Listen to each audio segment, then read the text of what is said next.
present. Treasurer Weddle. Here. Secretary LaSorsa. Vice Treasurer Hokinson is excused. Chief Justice Wu. Here. Chief of Staff. I mean, she is here. Or at least she just stepped out of the room. Director PR. Here. Director of Wellness and Inclusion. Is not present as a current. Pro Temp Ludewan. Senator Beckman. Here. Senator Fisher. Here. Senator Capo. Here. Senator Khan. Here. Senator Novak. Yep. Senator Pena is not here. I know he is here, but not here. Senator Rose. Here. Advisor Artajani. Here. Advisor Wadsworth is excused. Webb is excused for lateness. CFB. Here. Wildcat Media. Here. Wildcat Esports. Not here. College Council Rep is not here. SAC is not here. And Res Life is not here. Let it be known that Chief of Staff did come in. All right, moving on to the approval of the minutes. Is there any discussion for the minutes of April 23rd? Seeing no discussion, we'll go into voting. Does anyone not approve of unanimous approval? Seeing no disapproval, that passes. Yes, we have it. Okay. Seeing no disapproval, that passes unanimous. Is this a disapproval? That's what I'm asking. That passes unanimously. Okay. Moving on to approval of the agenda. Is there any discussion for today's agenda? Senator Novak. I'd like to make a motion to move Bill 2526-23 to the top of new business. We have a motion to move Bill 2526-23 to the top of new business, second by Senator Fisher. Going to discussion on the amendment. Is there any discussion? Treasurer Weddle. I was hoping to actually ask the Senate if we can move it in advance of old business. I don't think it should be a long discussion. This is really more of a procedural thing than any actual change to policy. The goal is that if we can pass it this semester going into next semester, there'll be a very clean slate to build off of, whereas otherwise going into next semester we have the same problem that we have now. This will still be on the table, of course, but I don't think realistically we get through old business today. I yield. Pro Tem Ludewan. Can I ask the Secretary what is the purpose and intent of this? Because it feels like everything should have been done on the policy back end, and we don't see why it's needed to be brought to the Senate, but I'd like clarification from the Secretary. I yield to the Secretary. Well, a while ago we found out that the policies weren't updated how they were, and we missed a bill that basically nullified the previous policies in, I think it was April 2024. It got passed and we didn't know, and there's a lot of changes that were on that policies that weren't like affected now. So this is just updating everything from the base of those policies from 2 years ago, if that makes sense. Senator Novak. First, I rescind my motion. Second, I want to make a motion to move Bill 2526-23 to above old business. Motion. She just rescinded her motion. I rescinded it, then I remade it to move it on top of old business. All Just right. that bill. Is there a second? Second by Senator Fisher. Alrighty, going to discussion on the motion. Is there any discussion for this motion? Seeing none, we'll go into voting. All those in favor of moving Bill 2526-23 to before old business, please raise your hand. All those opposed?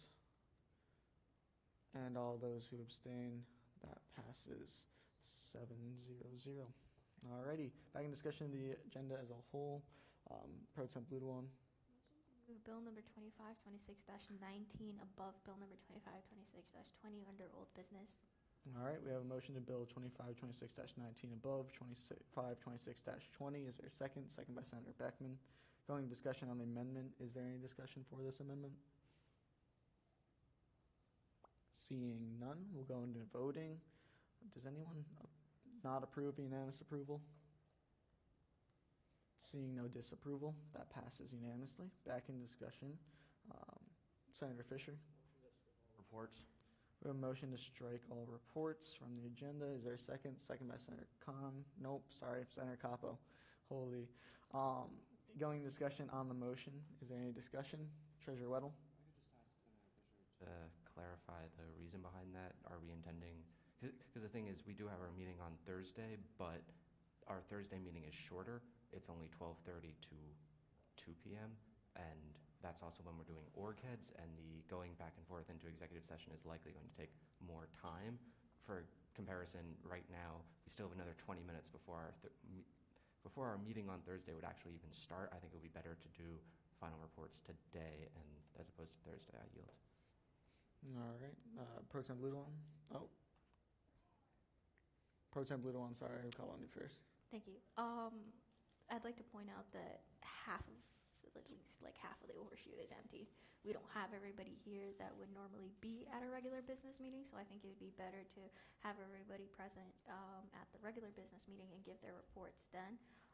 And that also gives us more time today to get through legislation as opposed to going through reports. So I feel it would be the same effect anyways if you strike report today and do it on Thursday. I yield.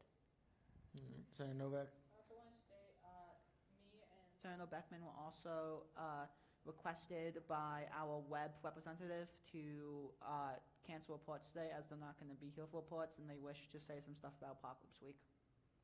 Alrighty. Seeing no further discussion for the motion to strike reports, we'll go into voting. Yeah. Motion. Since he wasn't called on, I mean, yeah. There is no further discussion for this motion. Seeing no further discussion, we'll go into voting on striking out reports. All those in favor of striking out reports, please raise your hand. All those opposed, and all those who abstain, that passes unanimously. All right, back in discussion of the agenda as a whole. Senator Novak? I'd like to make a motion to strike the part of House rules that limits discussion for 5 minutes per person per piece of legislation. All right, we have a motion to strike out the limitation of discussion within the House rules. Second by Senator Rose. Going discussion on the motion. Is there any discussion for this motion? Seeing none, we'll go into voting. Does anyone disapprove of unanimous approval? Seeing none, that passes unanimously. Back in discussion of this agenda as a whole. Is there any further discussion for today's agenda? Can I entertain a motion to edit to the House rules on amendments to allow one subsidiary amendment to be added, like one ability to add a subsidiary amendment, aka you can amend one time to the motion? So heard by Senator Beckman, sent by Senator Novak. Does the Senate need clarification on what I'm asking for? All right, so basically, as it currently states, right, there can be no, amendment to an amendment, right? Since the main motion itself is a motion, any amendments is that first amendment. So you can't amend an amendment at that point. But an amendment itself is a subsidiary motion. So I'm asking for the ability to add an amendment to a subsidiary motion, which is basically allowing you to do one amendment to an amendment instead of having to restate it every time. Pro Tem Bluedwan? Chair feel this is necessary to have in this meeting? I yield to the chair. I feel like I probably should have made this motion in prior meetings. It only came to mind at the very end of last meeting, but basically this would help instead of having to rescind the motion, remake the motion every time, to just allow amendments to be made. And it also allows, if another senator would like to make an amendment to the motion, you don't actually have to ask, the owner of the original motion to make the amendment or to rescind and make the, updated thing, that you can just make the amendment. Senator Novak? This has been precedent for the last 2 academic years. We only have not been doing it this academic year, so it's not like there's no precedent for this. I yield. Pro Tem Bluedwan? I guess 2 things. One, would we be updating this in House Rules bill once we get to it?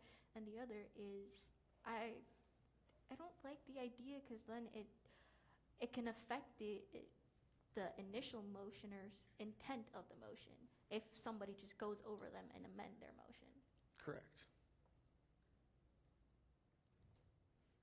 Senator Novak? I mean, we still still have to vote on the amendment to the amendment, so, I mean, that's kind of it. I mean, it can go over them, but it's still at the discretion of the rest of the Senate. It's not like one senator then has the power to destroy every amendment. It still needs to be approved by majority of the Senate. Senator Beckman? So if the original motioner makes a motion and then that is amended upon, if the original motioner rescinds, is the whole thing done? Correct. Okay. Alrighty. Is there any further discussion? Seeing no further discussion, we'll vote on the addition of an amendment to subsidiary motions, one amendment to subsidiary motions, updating House rules for this meeting. All those in favor of the motion, please raise your hand. All those opposed, and all those who abstain, that passes 6-1-0. Back in discussion of the agenda. Is there any further discussion for today's agenda? Seeing none, we'll go into voting on today's agenda. All those in favor of approving today's agenda, please raise your hand. All those opposed, and all those who abstain, that passes unanimously. Alrighty, that concludes the approval of the agenda. Moving on to announcements. There are no announcements. Moving on to guest speakers. There are no guest speakers. Moving on to approval of the change log. There is nothing to approve. Moving on to Bill 2526-23, Senator Fisher.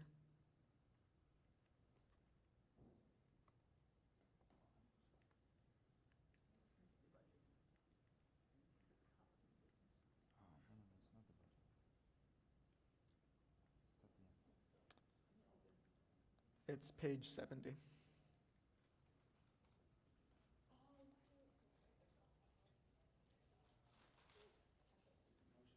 Senate Bill number 2526-23. Second by Senator Beckman. You can continue.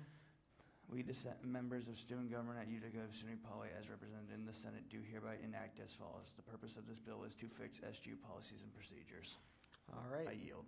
Moving into discussion of Bill 2526-23. Treasurer Weddle. Either our president or the Senate to mark this bill for immediate attention, so we are able to vote on it today. I yield. President Lunahara. I'd like to mark this bill for immediate action. All righty. Senator Novak. Advisor on their opinion for marking this bill for immediate action, if I can, and then yield to our advisor. My opinion on whether it should be? Yeah, if it should be gone for immediate action, like that's okay, or if we should wait the normal, I guess, like 2 meetings to pass it. It can be marked. Okay. Yeah. That's all I just wanted to check, sorry. Okay. No. Pro Tem Ludewan. I guess I still don't understand why this was out of the scope of the secretary's position and it needs to be a bill on the table. So I yield to the secretary. This was just to get out there that this is the whole policies. I think that's why I wanted to make it a bill. If that answers the question, I'm not really sure. Treasurer Weddle. To add that this does, it effectively changes policy from what one might expect policy to be, because we passed bills that inserted content and removed content, but the base that they were operating off of was wrong. It wasn't actually legitimate. So now when you go and you make those inserts and you make those removals, it does change policy. It doesn't effectively change policy in the sense that, you know, the senatorial duties haven't changed, right? You're still expected to be in 3 committees, et cetera, et cetera. Most of our operating systems are really the same, and if you scroll through, you can see the parts which are more or less highlighted, but there are things that were added that weren't reflected that you might not have known even existed. By passing it on a bill on the table, it ensures first that the Senate votes on it, right? So all of our policies at once comprehensively, we have a record of them being approved by the Senate. And that record also includes the actual policies. So now we can start fresh going into 2026, 2027 with a fresh set of policies that was just passed by the Senate. The methods of the bill says, that the policies as attached shall be henceforth considered until amended or nullified, the sole authoritative SGU policies and procedures, formatting mistakes and otherwise notwithstanding. So what this also does is it ensures we don't have to go through this again. So if, say, there was some bill from 2 years ago which never made it into the policies and procedures and it didn't make it into this document, someone can't bring it up and say, wait a second, we never put this into policies, now we have to go back and restart everything. Whereas generally otherwise when we do pass a bill that modifies our policies and procedures, it doesn't wipe the slate clean, so it's just kind of building on top of each other. But what we were building on top of wasn't actually legitimate and it wasn't correct. I hope that provides some clarity. Please feel free to ask questions. I yield. Yeah, actually, I just want to kind of add on to that. Policy committee, right? Before the changes that were made this year, they did have to historically present the living version to be voted on at the end of the academic year. That's kind of how the policies, the baseline policies, were brought forward previously. So this can kind of be considered similar in that sense of just we want the Senate's approval of the policy changes that have been made over this year and over the past year, and just get a baseline instead of having the same issue that we had this year, which is we didn't know we were working off the wrong baseline. So this will just provide that baseline going into next year. We're going to start with Senator Beckman. So I believe there was a key earlier. I can't find it. I maybe just being a little slow. But can you tell me what the highlights mean? I yield. It's miscellaneous. Senator Novak. I'm not sure how true this was, but also the web representative told me that another reason why this has to be a bill is because it's funky policy things that prevent this from us going and happening, being changes that happen behind closed doors, that they have to, because of policy, be brought and voted on by the Senate. I yield. Pro Tem Blumenauer. Seeing that, I get it, it's not like a lot of changes and it's mostly bills that we've already passed. However, I think it'd still be great for, seeing that it is a 120-something page document that the Senate only received yesterday, which is in the time frame that we're supposed to, but I don't expect the entire Senate to have read the entirety of the thing. So I'd like to motion for a division of discussion where the secretary explains each article and appendices individually, and I get that we'll get through some faster than the other, but yeah. All right, we have a motion. Is there a second?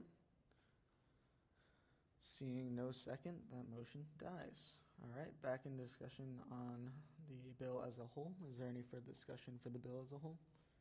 Pro Tem Blumenauer. Ready to give a brief of the changes made in Article 1. I yield to the secretary.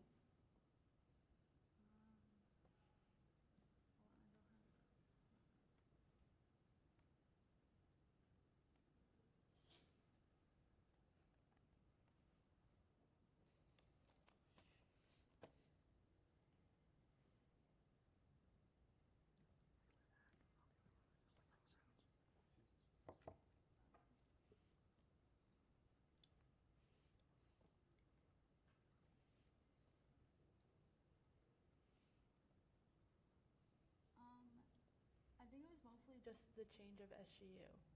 Like, you can see that it's highlighted, so that's really it.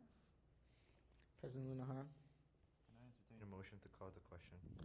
We have can I get a so heard by someone? So heard by Senator Novak, second by Senator Fisher. All right, going into voting on the call to question. All those in favor of call to question, please raise your hand. Hi, sorry. All those opposed? All those abstain? That passes by majority 4-3-0. All right, second, it's 2/3. My bad, so that motion dies. I apologize.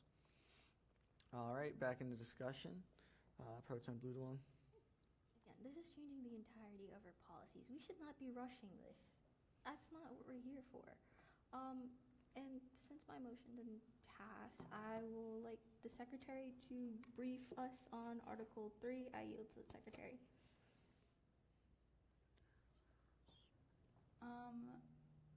So the first thing was the title. We didn't have a title, so I just put a title. And then a lot of it was just SGU changed to, student government at Utica changed to SGU, and then the yellow highlighted was just from the director bill that got passed earlier this year. Alrighty, Senator Novak. I just want to say, I don't think we need to be doing this article by article. I think that is a waste of time personally. Yes, I know it's changing our policies, but these are all bills that have been voted on and passed either by this academic year Senate or last academic year Senate. And therefore, we are simply wasting time going over the changes that have already been approved by Senate and should have technically already been updated into the policy, and it's simply the fault of previous policy committees that all those green changes have not been changed yet. And then the yellow changes we already voted on with every single member in the Senate voting on them, except for some of them did wax Senator Beckman.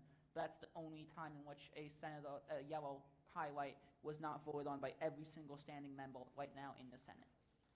I yield. Treasurer Weddle.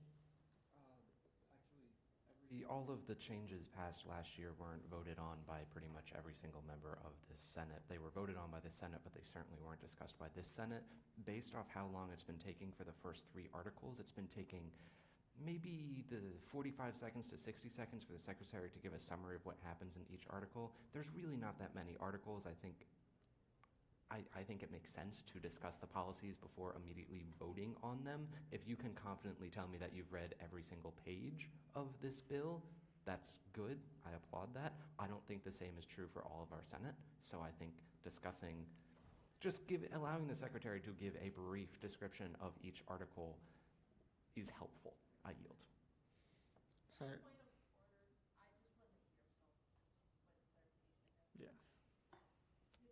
Up in the agenda? Correct. Where did we move it to? Above old business. Okay, thank you. Senator Beckman. Move our 5-minute limitation.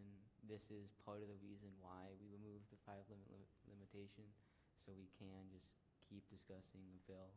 I yield. Pro Tem Ludewan.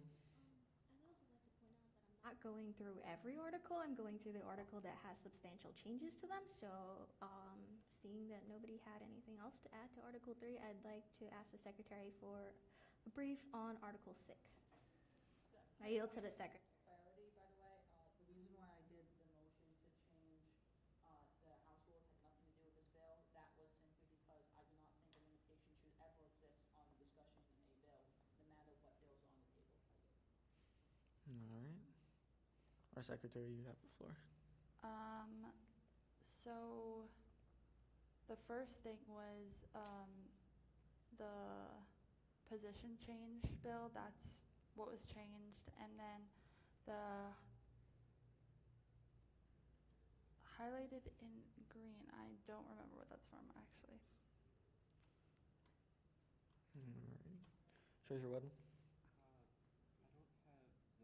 Bill name offhand, I'm pulling it up at the moment, but I believe there was last year a bill that modified our vacation policy, and this was the reason 6.4 was added, was really, rather than having we used to have an entire article dedicated to our policy surrounding vacation.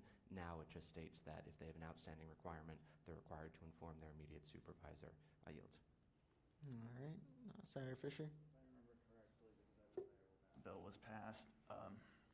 That basically, like, I will say what the treasurer went off, that I agree. That was basically the whole point of what the bill was, to change our vacation policy from what it was to the new way, what it's saying in here. I yield. Senator Novak. As a member of policy committee that helped vote this bill of the time, one of the main reasons we did this was the vacation policy at the time was deemed too extreme and was not good, especially if emergencies popped up. That's one of the reasons why we changed it, was say one of your family members get in the hospital. Under the previous vacation policy, you would have gotten a strike, and there was no way not to get a strike for you then leaving campus to go visit your family member in the hospital. We changed it to be this. That way you could not get a strike for missing meetings if emergency popped up or circumstances that you could not control. And that's the big reason why we made that change in the first place. Senator Khan. Yep. Alrighty. Is there any further discussion for the bill? Pro Tem Ludowan.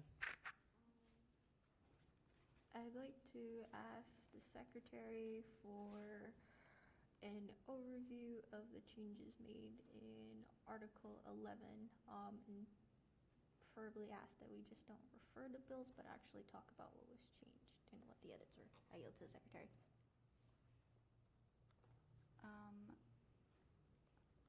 So the first one is the change log that was added with the editorial bill.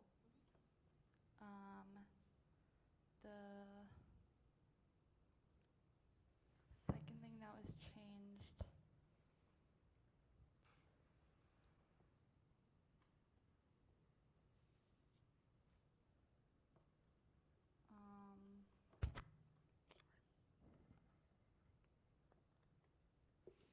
that was also the vacation policy bill where like you would have to ask the chair instead of the president for an excuse. That's really it. Alrighty. Senator Novak. Again, that was actually put in because of a concern I brought up with my own conditions that I didn't want to get a strike as being a first-time senator in the fall semester because of a medical emergency. And that's why we put that in there, was because of people like me or any other situation which was emergency popped up, you wouldn't get a strike if you like announced that emergency happened like an hour before the meeting started or something like that. Because before then you had to announce 24 hours ahead of time or you would receive a strike. I yield. Chief Justice Wu. So this is Article 11, yes? Yes. I was just wondering in 11.6.0 and 11.6.1, what was the reasoning for submitting the excuse to the secretary, but then the chair determines the excuse valid? Shouldn't we just pick one or the other, so that it doesn't have to go through a chain? I yield. Senator Fisher.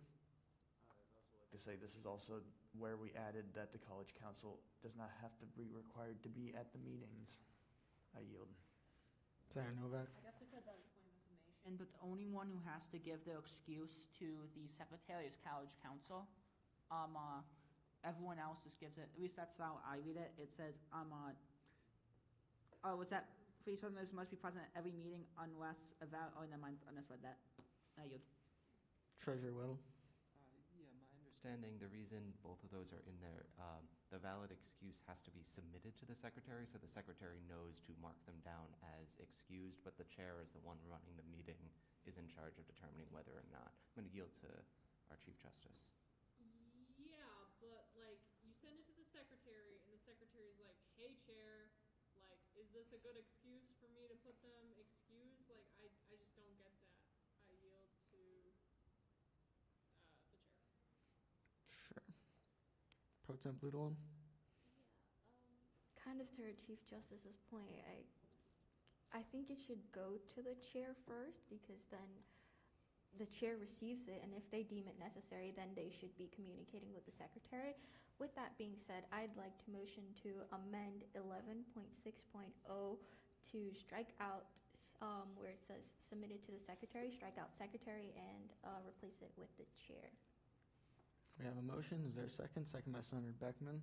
Going discussion on the amendment to strike out the word secretary and the sentence stating has been submitted to the secretary and replaced with chair. Is that correct? All right. Going discussion on the amendment. Is there any discussion for this amendment? Seeing none, we'll go into voting. All those in favor, please raise your hand. All those opposed, and all those who abstain, that passes 6-0-1. Alrighty, back in discussion of the bill. Pro Tem Ludowan. I'd like to ask the secretary for an explanation on Article 13. I yield to the secretary.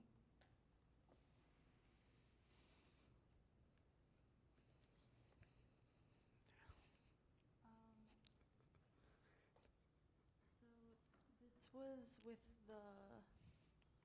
I believe the election bill that was just passed like 2 or 3 weeks ago. So that's really it. Also, Article 14 is the same. Senator Beckman? Why is college council not required to be there? I'm sure there's a rationale, I just don't know it. I yield. Yeah, the main thing is that they're not contracted under SGU, and they're kind of a thing that we're required to like have part of SGU in terms of our elections, but they're more a SUNY requirement rather than an SGU specific position. Treasurer Weddle?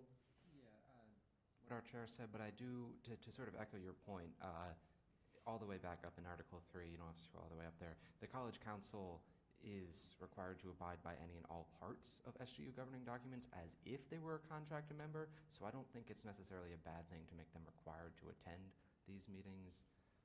They might not necessarily have a lot to say all the time, but I think, the College Council, for some context, they serve on a council which advises the campus president, and I think the more that they're aware of what student government is doing, the better advocacy they can perform on the students' behalf.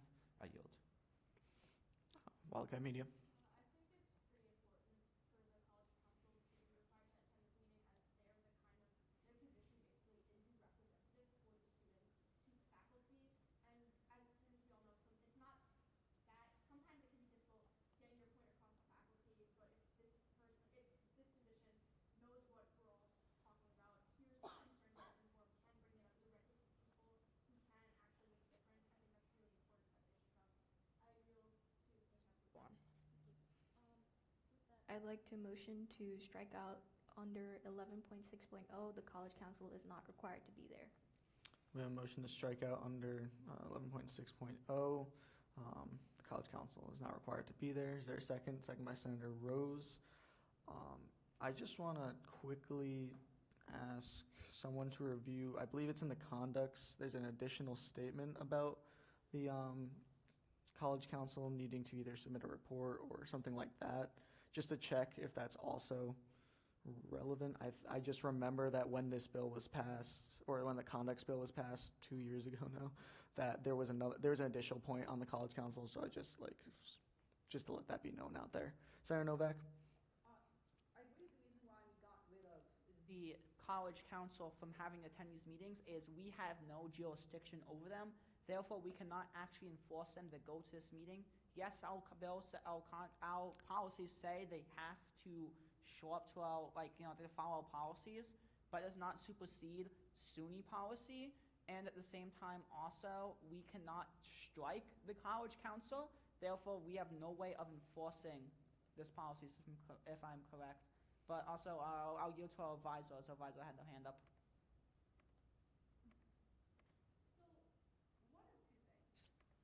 Either the bill that I have from last year was never updated and is incorrect, or the part about the College Council is not, the sentence that says the College Council is not required to be there was not passed in the bill from previous years. One of the two. But just so you all know, the version that I have does not include the sentence that says the College Council is not required to be there. I yield. Secretary LaSorsa? The bill probably wasn't updated, but also I checked all the minutes that these bills were passed, and that was passed in the minutes. Which meeting minutes is this from? Oh. Alrighty, is there any further discussion for striking out the College Council mention? Like, the College Council is not required to be there. I apologize, I don't have it directly up. I was looking for that other mention point that I was talking about. Senator Fisher? Contracts bill, they are required to be at the the business meetings. It says SGU business meetings, they're attending in the new contract bill. Treasurer Weddle? But I think if anything, that just makes it another reason to remove it, because otherwise their contract conflicts with what we actually have. Oh yeah, understood. I yield. All right, is there any further discussion for crossing out the section allowing the College Council to not be required to be there? Our advisor? I also want to mention that College Council representatives can receive a strike as per Article 3. I yield. Alrighty. Senator Fisher.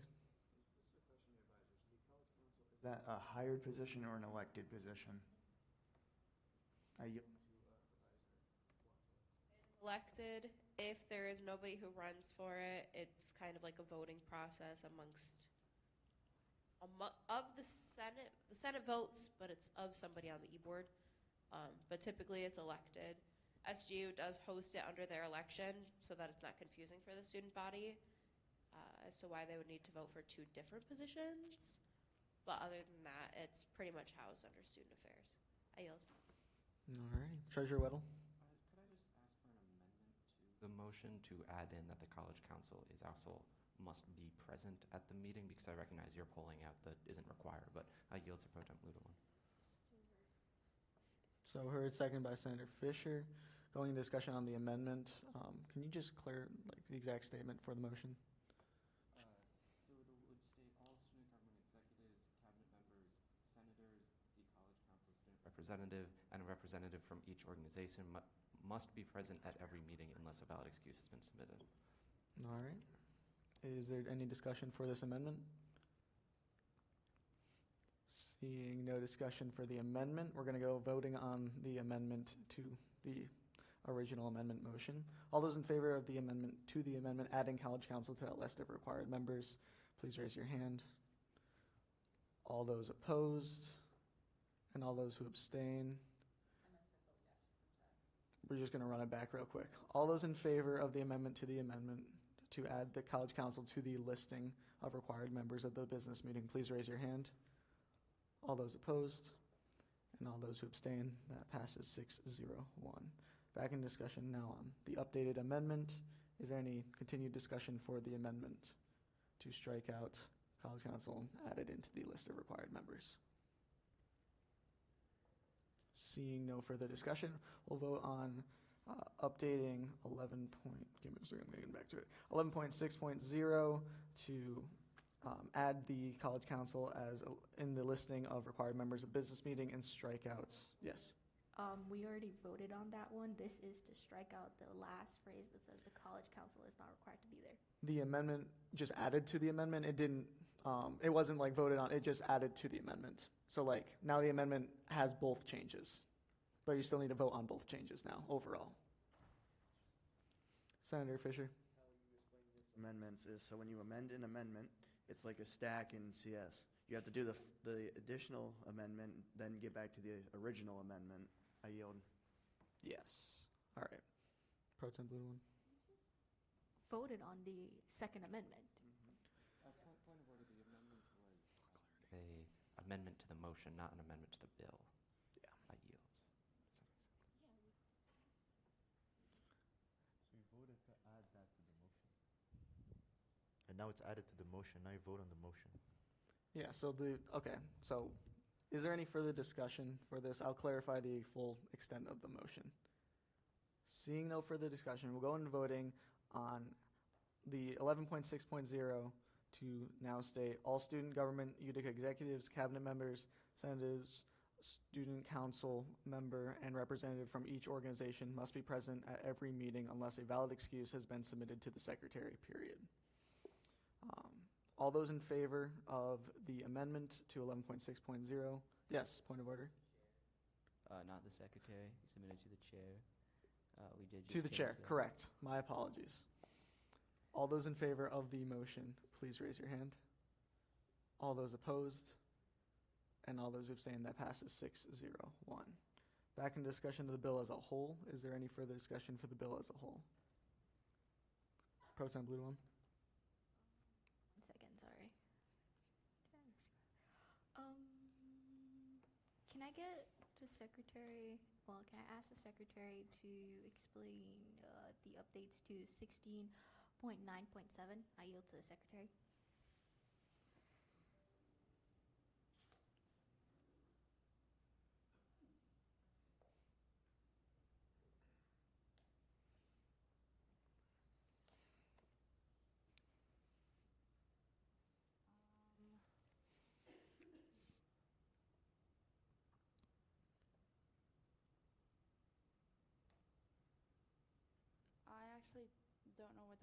was from, but we passed it last year.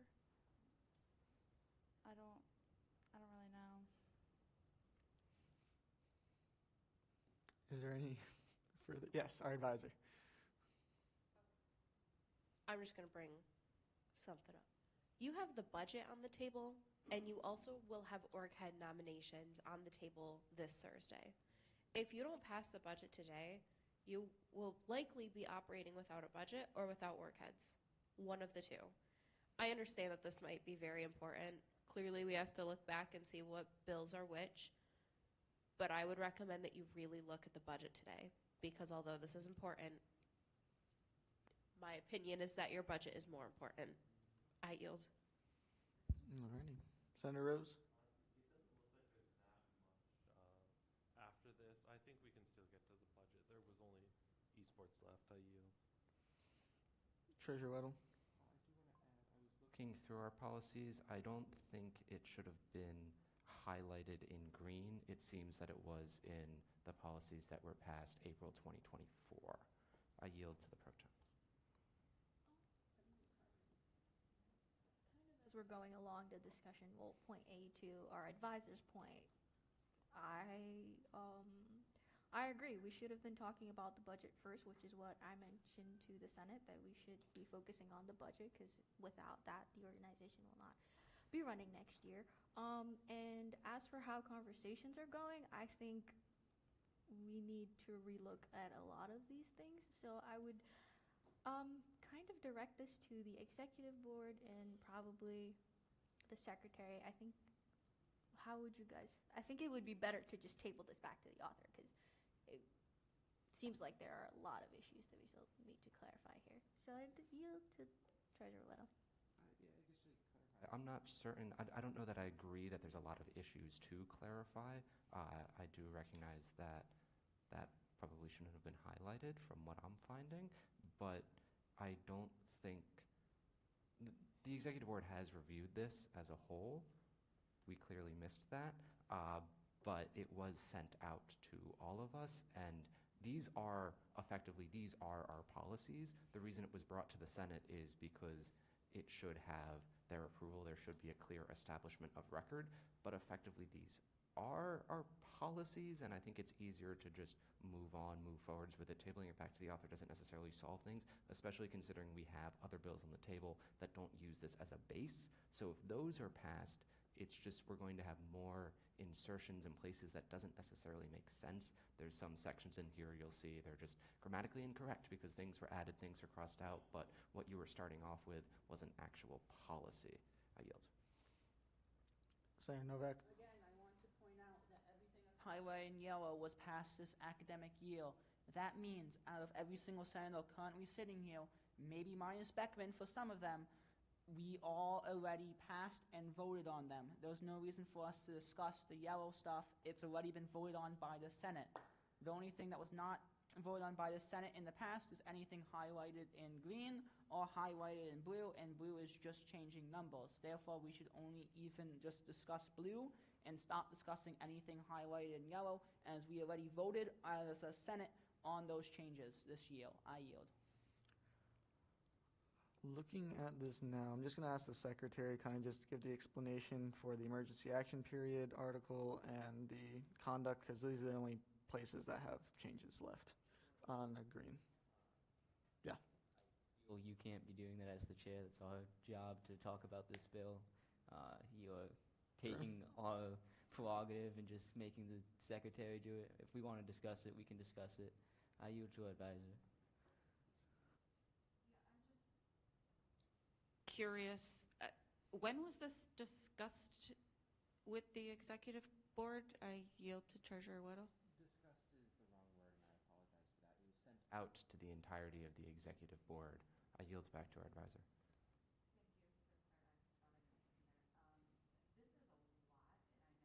Kaylee, a lot of time. This is a lot of stuff. In the fact that it was not actually discussed with the executive board is concerning, because I think some of these questions could have been answered had it been discussed, and Kaylee had assistance in getting all of these things where they need to be. The fact that we have a whole section in here and she's not sure where it came from is a little concerning. I agree with Senator Novak that these were passed, but updating your policies, not knowing where they came from and not having a second, third, fourth, fifth set of eyes that these are done in here correctly, that's a lot to ask of one person to sort through all of that stuff and to have to go way back to Bay's policies and all this stuff. I think that we're going to be here and should be here significantly longer than we're thinking to make sure that this is correct and we go into a new academic year with the correct baseline and everything where it's supposed to be. I yield. Just as a point of information and kind of to touch on what Beckman's point of order was, yeah, as Grayson mentioned, 16.9.7 was previous to the last few years and shouldn't have been highlighted. The other changes that are highlighted green were done during the previous years, and I can explain them. The emergency action period was emergency action period update bill. It just made the process a little bit more streamlined because the whole problem when that bill was, I'm giving the information that Beckman had requested as his point of order. All right, and being a member of the policy committee who, made these changes and passed these changes, the ones that are seeing the emergency action period allowed it so that you didn't have to have an executive board to go into emergency action, as the whole problem was they didn't have an executive board to go into emergency action last time. That's why those changes were added and updated. Same with if there's no Senate body to have a vote, then the vote can be done with the SGU's advisor's discretion instead of having a sufficient senator body. Continuing on, the conduct and standards, that was Code of Conduct and Standards update bill that was also done in the previous year. This made it so that it kind of just simplified it. You don't have to say all those specific titles for each one. You just simplified it down to position, last name, and our position, and just a general touch-up to the conduct and standards. Does that answer your point of order, Senator Beckman? Okay. Pro Tem Blue. Motion to table this back to the author. A motion to table it back to the author, second by Senator Beckman. Going to the discussion on tabling it back to the author. Senator Beckman. This bill is massive. It also, being on the table means we can change it. I don't want to make a point that, I want to change something and then we discuss it for the next hour because it's controversial. We do have a very important budget to get to. All of this is very important, but not super time sensitive, I would say. So tabling it back to the author, it's very well done, but I feel we don't have time for it. I yield. President Bluewell. I don't, again, appreciate the Secretary's work and kudos to you on the entirety of this. But again, it doesn't seem like the executive board fully understands where things are coming from. And we have one or two members that understand from different point of view, but it doesn't seem like y'all have a consensus on this. So I don't think that updating the entire policy by just as is of everybody reading it once on the executive board and then the senators, I know these guys, no, I did not get to read the entirety of it, which is why I was asking for explanations. And I don't feel like the explanations were even well thought out, were even good explanations. So I think it would be better to table it back, have this properly reconsidered and done the right way, and then we can update the entirety of our SGU policy. I yield to the floor. All right. Treasurer Weddle. If I could just ask Senator Beckman and Pro Tem Plutawan to direct me to the current version of our policies, because to be frank, I don't know where they are. I would like to see the current version of our policies, which has actually been authorized and passed by the Senate. It's not on Engage. It's not available.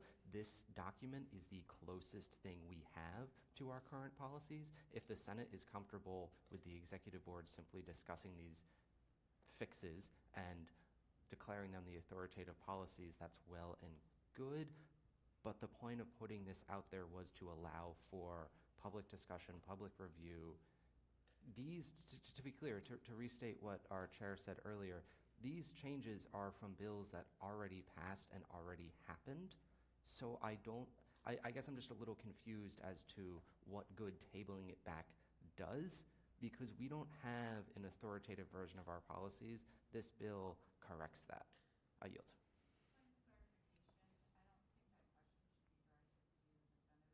pro temp, I think that question should be directed to the secretary and the past secretary. It's their job to make sure that the current and correct information is on Engage. I yield. Senator Beckman. I'd like to find a current approved budget for next year. We don't have one. The policies don't matter if we don't have one. We won't really be doing much next year if we don't have one. I believe they far supersedes these we do need it. It's something we need, but we also need a lot of stuff passed, and we don't. It needs to wait in line. I yield. Senator Novak.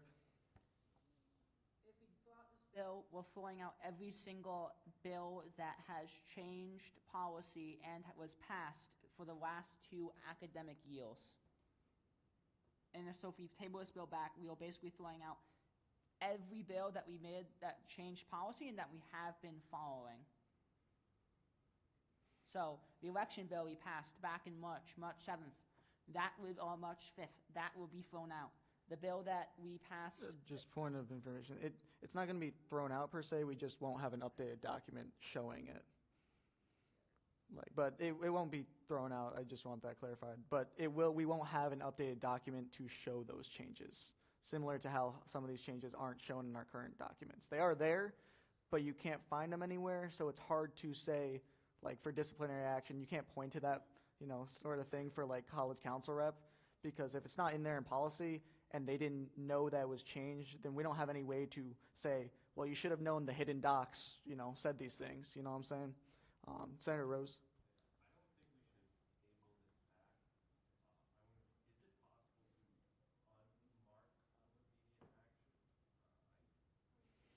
Pro Temp Lead 1. To our treasurer's earlier point, I do not think that this should have been directed to a senator or the pro temp. That is not our contractual duties. It is of the secretary, and if that was not upheld, then you can look at the executive board or the president to have held their members accountable for their job. And to an earlier point that our advisor made, which I'd very much like to echo, I understand that these are policies that was passed by the Senate, but to put them in places that the Senate has no clarity on and that the executive board is not confident in clarifying all of it, because that's what we've been getting. No solid clarification on everything. There are points that you guys do have solid clarifications on, but not all of it. So why should we be passing our updated policies when we're not confident that everything is in the place that it should be and is done correctly? I yield. Just a point of inquiry to our secretary. Is it the question of whether you know what bill it's from or whether you know the positioning of it within policy? Sorry, can you repeat? Yeah, so the point that the senator just brought up is whether knowing where the position was, because we can't state where the bill was. Do you know that that's the actual position, or is it just that you don't know the position and the bill? Call the question.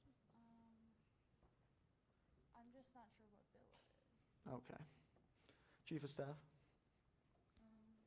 Knowing how these meetings go, I don't think we have enough time to talk about this budget and OPEB, so I suggest tabling it and then going into budget. All right. Treasurer Weddle. To clarify, the reason the question was directed to the senator and the pro temp is because there is not an authoritative version of our policies, and that fault does not lie with our secretary. This started in January 2025 when the executive board at the time was given a version of the policies that was declared to be authoritative and didn't in fact account for the aforementioned nullification. Yeah. How is it authoritative? It was declared to be authoritative. It was declared to be the official policy. Pardon? You'd have to ask. You'd have to ask those people, and that's old history. But I don't think the fault lies with the secretaries, and the problem. Not knowing what is currently in policy is a little problematic, because any student should be able to come up and look for what's student government's policy on this, and right now they can't do it because you can't find those policies anywhere. If the Senate is comfortable with these changes simply being updated into our policies and posted, then I, for one, would appreciate y'all letting us know. I yield. Wildcat Media. Policies on Engage directly impacted my org when members of my org were getting struck, so they turned to policy to see what it is, and we found things in policy that we were sent, and it was conflicting against the supposed updated policy that we didn't have access to. So I really personally think that I get the argument how this is something we need to review and look, but we do need some sort of policy up there for all the other members. If we are held to these policy standards and we can't even see it, that's a really big problem, and something I have experienced firsthand. Yeah, I guess kind of to state this too, from when this was sent out through the email, the intention was never to make changes. This is simply to show all the updates. If policy committee wants to make changes, it was actually requested if they wanted this to go through policy committee, and the decision was we're not looking to make changes per se. It's just to give a fully updated document so that way you can make changes and know that you're making changes on the most up-to-date documents. I'll start Senator Beckman. Can make changes. I would prefer this gets discussed in policy committee when we can make changes. No one's saying this is a bad idea to have this. It's a very good idea to have this. I'm saying it needs to wait its turn. I made the same point earlier, but I make it again. The budget's more important. We need a budget for this to matter at all. I yield. Senator Novak. There's a quick way of making it so that way we don't get rid of this bill, and also we can discuss the budget. It's called quite simply, we send the motion, we unmark this for immediate action, we call it, and then we end discussion. Therefore, it's not voted on, and we immediately go to the budget, and then this isn't being tabled back, so that way we have no chance of getting this passed this academic year. I yield. Pro Temp Ludewan. We have a motion to call to question, second by Senator Capo. Voting on the call to question. All those in favor of the call to question, please raise your hand. Yeah. What is this a call to question for? This is a call to question on the motion to table. All those in favor of the call to question on the vote to table, please raise your hand. All those opposed? And all those who abstain? That passes in a tie. We're back into, there's no discussion for a call to question. So back into another vote on the call to question. Senator Khan, would you just like a brief update on the current discussion? We're in the motion to call to question Bill 2526-23. Yeah, to table Bill 2526-23, which is the full policies and procedures. Yes. Correct. Tabling to the author. The call to question is to call to question on the vote of that tabling. So all those in favor of the call to question, please raise your hand. All those opposed? And all those who abstain, as that's not a 2/3 majority, that motion dies. We're back in discussion of the tabling. Senator Fisher. To request this motion gets rescinded. We could easily remove the immediate action. I don't know, is it possible that the president can remove their immediate action so the Senate doesn't have to remove it? Point of information, the president can remove their immediate action. They can remove the immediate action right now if they wanted to. It can happen at any time. I yield. All right. Is there any further discussion for Senator Rose? That's exactly what I mean. Remove the immediate action and then just end discussion for today. We can talk about it next meeting if we have time. I yield. President Lunaharo. I'd like to remove the immediate action. All righty. Senator Beckman. A motion to end discussion, second by Pro Tem Ludewan. But that's a call to question. I apologize. That is just a call to question. Yeah. Clarity? How is that a call to question? Because we're not voting on the thing. I thought call to question was to vote on something. Point of clarity, we were still in the motion to table this back to the author. We never left that Correct. motion because it was never rescinded. Nope. No. So the call to question, which is an ending of discussion. Yes, Pro Tem Ludewan. All right, the motion rescinded. Senator Fisher. Motion to end discussion, second by Senator Beckman. So voting on the call to question. Motion to end discussion. Is there any discussion for the motion to end discussion? Seeing no discussion, we'll go into voting on and discussion of Bill 2526-23. All those in favor and discussion of Bill 2526-23, please raise your hand. All right, that passes unanimously. That concludes discussion of Bill 2526-23. As it's not marked for immediate action, we'll be moving into old business, starting with Bill 2526, Resolution 2526-24, Senator Capo. 2526-24. You can continue.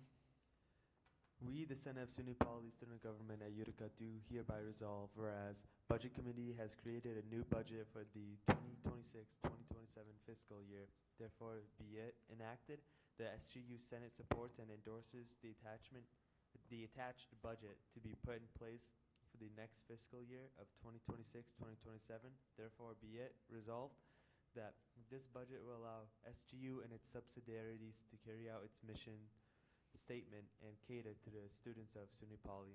Attachments, stipulations for restricted reserves allocations, 2026-2027 budget. All right, so we had concluded in discussion of Wildcat Media, so we'll now resume in... That's what I was saying, like we concluded the meeting in discussion of Wildcat Media, so we're going back into discussion of Wildcat Media. So is there any discussion for Wildcat Media's allocation, starting with Pro Temp Ludewan? This was a motion made in the last meeting right before we closed discussion. The motion was rescinded because there needed to be amendments to it, so remaking it. Motion to move $400 from subscription line to studio equipment line and amend the description of that line to reflect such. I yield. And the overall total as well. No, we right. ended into open forum during that. All right, we have a motion. Is there a second? Second by Senator Fisher. Going into discussion, I would like to make a slight amendment on just clarifying which Squarespace website you want outlined, or just to label it Wildcat Media. On Squarespace website, and we'll decide once we have a better idea on what campus groups can provide for us, we'll figure that out. All right. So I guess just put one Squarespace website, just to make it general enough. Got you. Can I entertain a motion to... Okay, second by Senator Novak. Going discussion on the amendment to just state one Squarespace website, comma, and then continuing on as otherwise stated. Is there any discussion for this amendment? To the amendment? Seeing no discussion, we're voting on the amendment to the amendment to just state one Squarespace website. All those in favor of that amendment to be added on?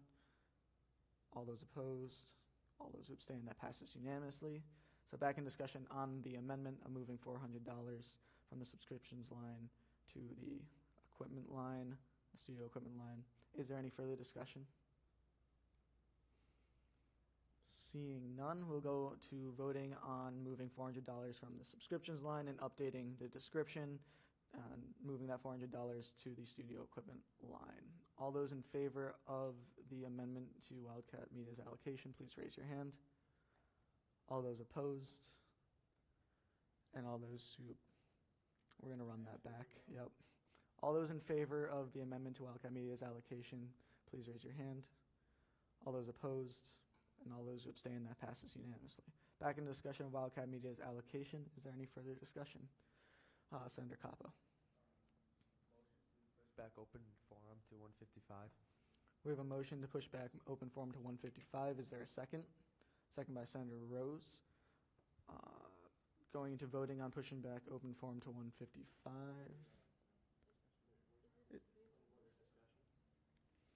It's a House rules discussion. I apologize. I'm just going to ask our advisor. Have we been doing discussion for pushing back open forum? I always forget. Yes? Okay, then going in discussion on pushing back open forum. Treasurer Weddle. Just curious if I could get an elaboration from the senator on the reason for that motion. We're looking at about 108, and after Wildcat Media, we just have Wildcat Esports' budget left to discuss. I don't know that we necessarily need an additional 45 minutes. I think 35 minutes might get us there. I yield to the senator if they want the floor. Discuss for Wildcat Esports, there might be like something from Wildcat president he might want to say, or someone else, I yield to Senator Pro Tem Pluton. I just also like to point out, seeing that it was mentioned by the treasurer, the budget is not the only item on the table. We do have other business on the table, so if we do finish discussion on the budget and we do get to voting on it, we can move on to other business. I yield. Senator Novak.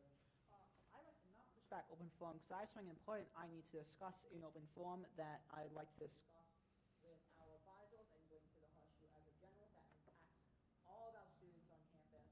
And therefore, I do not think we should just push back open forum because otherwise we will adjourn as soon as we get to open forum due to either losing forum or something else, and therefore I will not have a chance to discuss it. I yield. Senator Beckman. Adjourned once reaching open forum quite a lot recently. I feel having an open forum is obviously big audience today, but if anyone wants to come in, that is when they have the opportunity to talk. I yield. Senator Fisher. And be rescinded, please. I yield. Is there any further discussion for the motion? Treasurer Weddle. On to the pro temp's point, it's a good point, right? I was thinking mostly in the context of the budget. I don't know that we're necessarily going to get through those bills, though, depending on how long the budget takes us.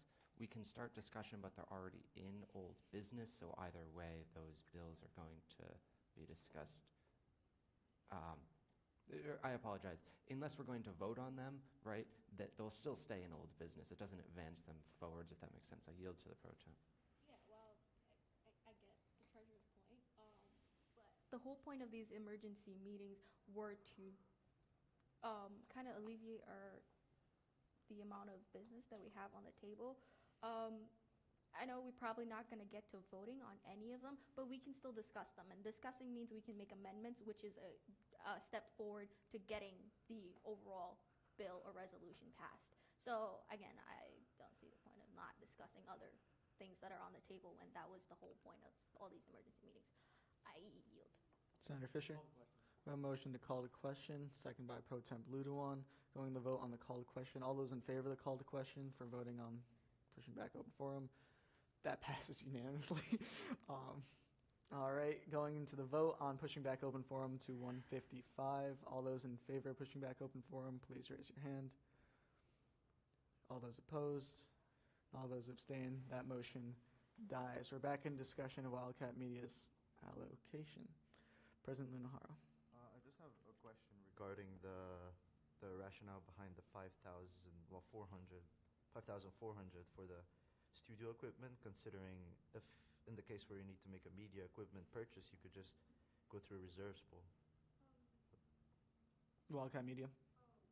Try not to do a reserves pool if we don't necessarily need one. A lot of our equipment, if we're not doing anything mega huge, can be bought under that guidelines. We also plan, I know that the people who are going to be in Wildcat Media after me want to plan on getting more mics for the horseshoe, as sometimes we only have 16 mics currently, and as the Senate actually grows, we want to contribute to get more mics to upgrade the system so everyone could get a face mic ideally. We also use those to get we use that line also for cords. We've had power cords break this year. We've had XLR cords become useless. Not useless, but they don't work as well. We have to do that. That's basically our main line for most of the things media buys. President Lunahara. Reiterating my point, I think if media buys expensive things, it should go through a reserves pool so that the Senate is aware of what they're buying and where our money is going. I think 5,000 is a little excessive. I yield. Senator Novak. We should be having, for example, getting more microphones be dependent on a reserves pool, because Wildcat Media can just send in a purchase request, which goes to the treasurer of SGU. The treasurer of SGU approves, then the advisors approve, etc., and get more mics. If we then require that to go through the Senate for a reserves pool, that means even more weeks we're not going to have enough microphones.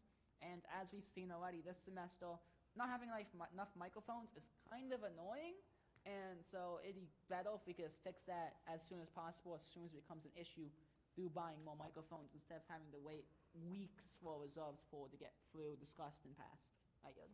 Pro Tem Plutawan. I just like to echo the senator's point that I really feel not every member of the Horseshoe understand the purpose of a reserves pool. Why are we doing a reserves? Why would we want to do a reserves pool just to get more mics? Wildcat Media has, yes, they purchase expensive equipment sometimes, but they also can not, like, you're going to do a whole reserves pool to get microphones? Yeah, I don't see the point of not having them have a little bit of leeway so they can get some equipment that they need to. And not every time they're going to need some equipment, they should be going through a reserves pool. Treasurer Weddle. I do also want to add on to what others said.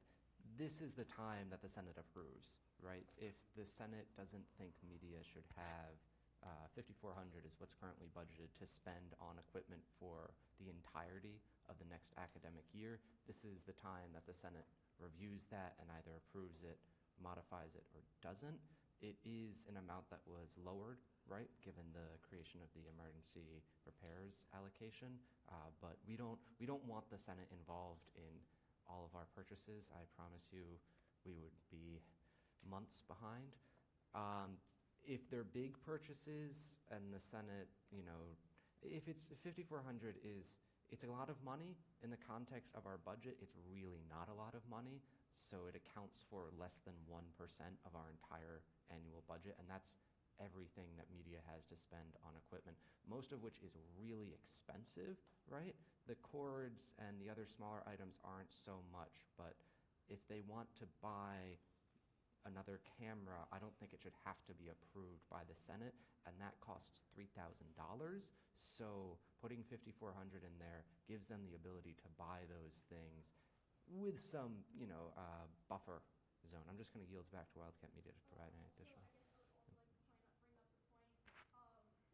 Whenever we purchase something, it goes through a purchase request. It gets put through many levels of people already. Approval from a student representative, which is the treasurer, which is voted on by the students.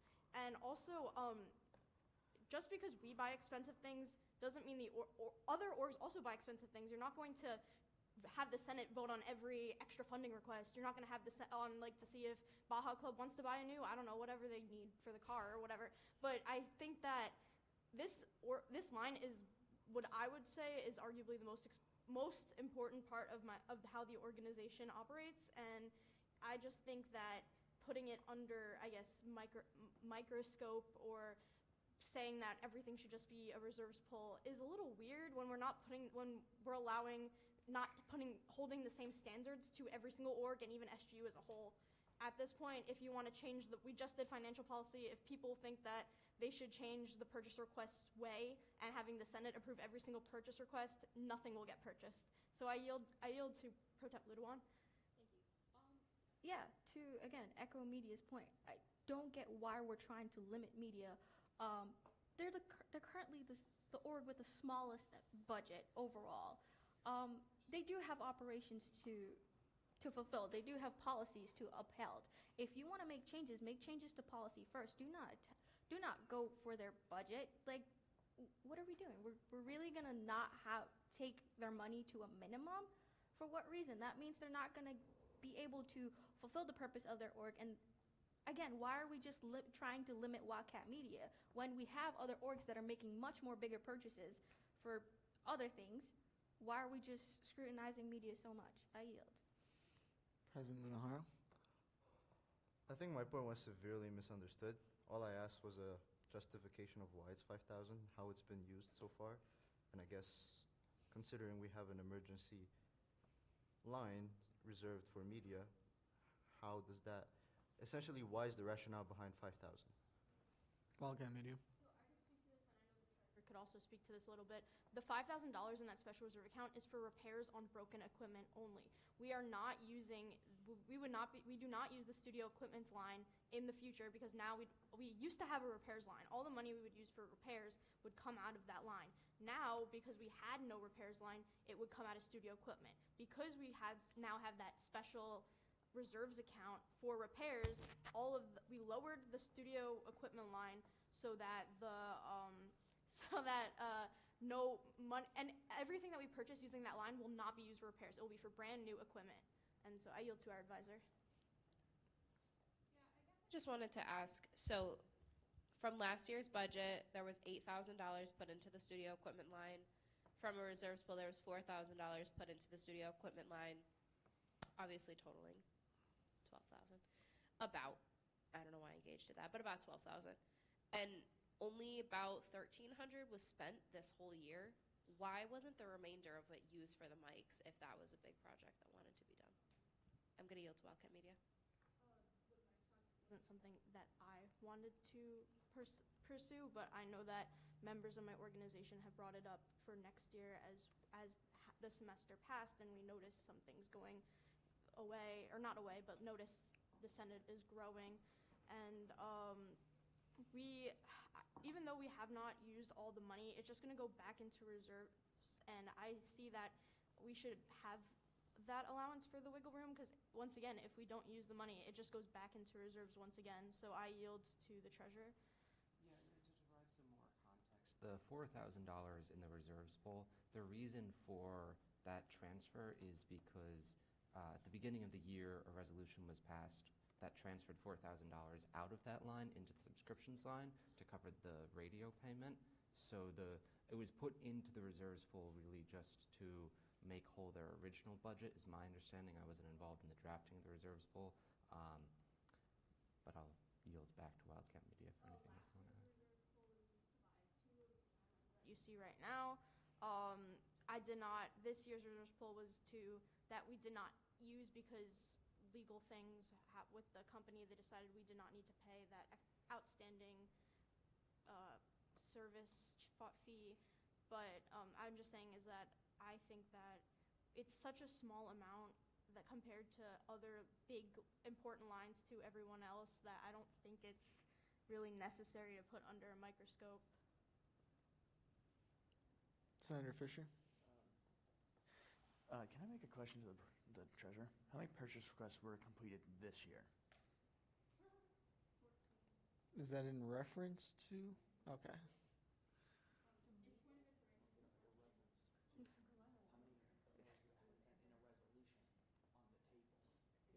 Under a scope. If the Senate has to approve, that means there would have been 14 purchase requests that had to been approved. Just point of clarity, what is the relevance of this request? Okay. President Lunaharo? We just asked the treasurer to give us a little history of how this line when used. Again, I'm not against having money in this line. I'm just trying to understand the rationale behind why it's 5,000. CAB has 500. Web, I don't even know how much Web has. Wildcat Esport has a total of 15 plus 1,000, which is 3,000. 15 plus 1,000, which is 2,500. They have a lot of computers. They have a lot of stuff. I'm just trying to understand why it's 5,000. That's it. I'm not against I'm not trying to get this line to zero. I'm just trying to understand why it's 5,000.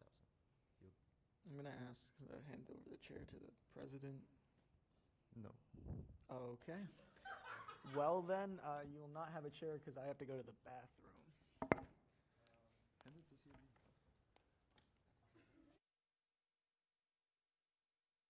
CAB.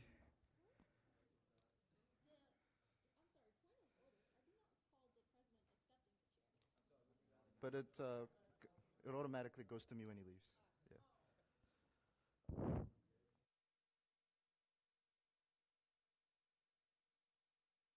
Historical use of the studio equipment line, was that just for this academic year, or are you looking for a larger, longer-term picture? I yield to the president. Just the year, and then we can look at further needing, but just this year.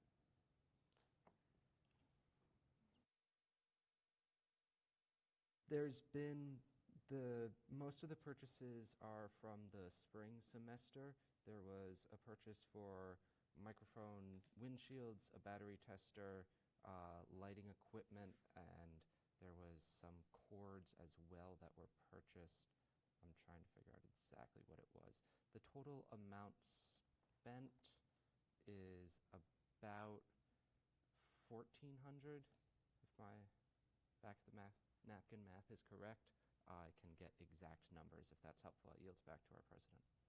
Considering more most of these purchases were in the spring, and they're totaled 1,400. I don't see why we need 5,000 for immediate purchases. Considering if it's in the spring, I'm sure media would have had plenty of time to plan for a reserves pool in the fall if they wanted to make these purchases.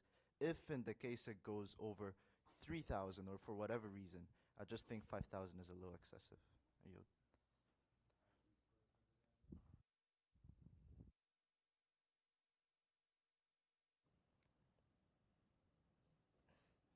You said that you weren't looking to decrease their amount earlier. You were just trying to get a reasoning, and then we all knew you're. From it. Okay, sure. But I'm just gonna say, if they're planning to do a project, because like esports does projects as well, and we just buy things where we don't go through reserves pool, because reserves pool takes even longer. If you wanted something done faster, then it should just be in our line. I yield. It was just to understand why the 5,000. I never said anything about zeroing out this line. So they will be able to make these purchases and projects if they wanted to. I yield. Alrighty. We're going to go to Senator Rose. Like I think the treasurer said before, a camera could be $3,000. Even if this money isn't always spent, sometimes it is needed to be spent on large purchases. And this is basically media's main spending budget. I think it's important for them to have a lot of money in case they do want to make a purchase. I yield. Senator Beckman. This for about 20 minutes, and no one has made a motion. I'd like to make a motion to end discussion on Wildcat Media. We have a motion to end discussion on Wildcat Media, seconded by Senator Fisher. Going to the discussion on ending discussion. Treasurer Weddle. I do think that most of the discussion has just centered around the studio equipment line, so I would sort of just like to ask the horseshoe, is there any of the other lines that anyone would like to touch on before this goes to a vote? Because then we're going to be moving on. I yield. Senator Fisher. Yes, how well do you think the catering line will, I'm going to direct this to media, how well do you think that amount is? I yield to Wildcat Media. I personally, I can't say because I would assume that it would be used at events, but also this would also be used for when we get asked by those other organizations and clubs if we can provide catering. It's only happened to us twice this year, but I think having this money would strengthen our partnerships across campus. I yield back to Senator Fisher. All right. Is there any further discussion for ending discussion of Wildcat Media? Senator Novak. Yeah, I was going to point out, we've been getting cyclical for the last 20 minutes with no motions made, and the president saying the same 5 things. I think we should move on. I'm looking it up. It says it does not. All right. Well, then we go into voting. I apologize for that. All those in favor of ending discussion, please raise your hand. All those opposed? All those who abstain? That passes unanimously. Moving on to discussion of Wildcat Esports allocation. Starting with Pro Tem Blue one. I apologize. I'd like to motion for us to return back to the SGU summary page. We have a motion to return back to discussion of the SGU summary page. Is there a second? Second by Senator Khan. Going into discussion on the motion to return back to discussion of SGU summary page. Is there any discussion for this? Wildcat Esports? Pro Tem Blue one.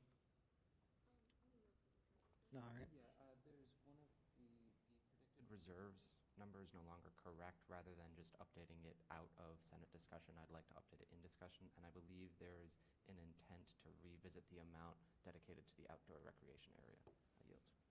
All right. Senator Fisher? And we do a whole organization, then those two things first. Because if we do a whole organization budget first, then we could have more than the two changes in that one budget that would affect the overall summary. I yield. Senator Novak? Yeah, I had some stuff I wanted to talk to esports about that would impact those reserve changes, and I wanted to talk to esports about them first before we did that. All right. Pro Tem Blue one. Kind of just to put some clarity to Senator Fish's point, the changes we're looking to edit, the amendments to be made under the summary page would be under reserves.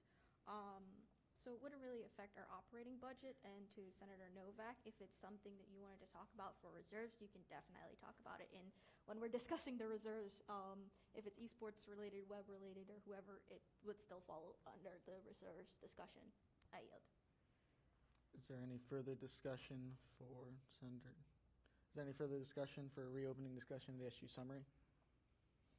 Seeing none, we'll go into voting. All those in favor of reopening discussion of the SU summary, please raise your hand. All right, all those opposed and all those who abstain, that passes 5-0. We're back in discussion of the SU summary page. Senator Novak. Okay, so I guess I'm going to discuss this now. Currently, esports, I swear this is on topic, you have 3,000 reserved for your coaching line. What I would like to do, with permission, is since we now have money open reserves, is to use some of that reserves money to increase the coaching line to at least a couple more thousand, add 2,000 to that. The reason why is out of the last academic year, there has not been enough money for coaching in the esports line. This has led to only A teams being coached and not even all A teams. This has made it so that way our teams that are not A teams have been underfunded, undercoached, and have not had the ability to improve this entire academic year. This makes it so that way our B team players, C team players cannot improve, and once our A team members graduate, because they're mostly Was this a motion? No, I'm making. Okay. And once that happens, then the B team is going to be underskilled because they would never have had any coaching. Therefore, I would like, if permission from esports, to be able to make a motion to add 2,000 from the reserves into the coaching line, so that way coaching be properly given to every single esports team, or at least every single esports A team and every single esports B team. I yield to esports. I do see the point in increasing our coaching line. My thing is, our emergency repair reserves account, I don't think we should be taking money out of there. I also actually decreased slightly from the proposed coaching budget, because originally we had asked for more, but to balance out the budget, I did decrease it, as some of our teams just didn't end up having coaches, and I would say that falls under our team managers because they're the ones that are in charge of looking for coaches. But it's not entirely their fault in that our old coaches, all of them could no longer coach us anymore. And so we'll have to go into a process of looking for new coaches and esports coaches. You may or may not know, but it's kind of hard to find an esports coach that actually coaches and does a good job without being a bad person that cannot be on a college campus. But yeah, like, I think that's a discussion for later, because I think we would want to have prospective coaches first before we actually increase that line. I also know that a lot of the times in college campuses, coaches are volunteer positions. We're kind of special in that we actually pay our coaches. There's also some coaches that get paid a salary, which there's just no way we're paying our coaches a salary, at least not yet, not with our program. I yield. Treasurer Weddle. I do just want to say I applaud the discussion, but I really think this is something to discuss when we're in esports' budget, not on the summary page. Unless you are intending to create a reserves allocate, that's not an appropriate use of reserves allocations in my very strong professional opinion, but I yield. All right, is there any discussion, continued discussion of SU summary page, Pro Tem Blue one? I'd like to motion to amend under our reserves, the outdoor recreation area, a total of 85,000 to being raised to a total of 100,000. A motion to raise the reserves allocation to the outdoor area from 85,000 to 100,000. Is there a second? Second by Senator Beckman. Going to discussion on the motion. Is there any discussion, Pro Tem Blue one? So this is kind of something I discussed with a few members of the executive board, briefly with our treasurer, which is why I went with that number. However, we still, I know there was other intend to use our reserve, our over reserves allocation. However, that was not kind of approved on the upper level, so we still have a lot of wiggle room for our reserves. And the idea is, behind adding more to this line, is to have more, because the $85,000 was on the lower estimate end of what we can do with our idea for the outdoor recreation area. Adding more to it means we can actually do a bigger, better job at it. We've also talked about possibly having multiple areas covered. So, for example, we would still have like the big court, but we can also have like a tetherball outside of the SC, for example. So yeah, that's kind of some of the rationale. I yield to the floor. Senator Rose. Treasurer, to explain the whole situation of why we need to allocate more to other areas. I yield to the treasurer. So for clarity, we don't need to allocate more. Currently, if we keep the 85,000 number, our unrestricted reserves will be sitting at 532,000. Our cap is last year's operating expenditures. Last year's operating expenditures were 534,000 approximately. This year, I think they'll be about similar. So we're hovering near that cap, but it just we certainly have the funds for it.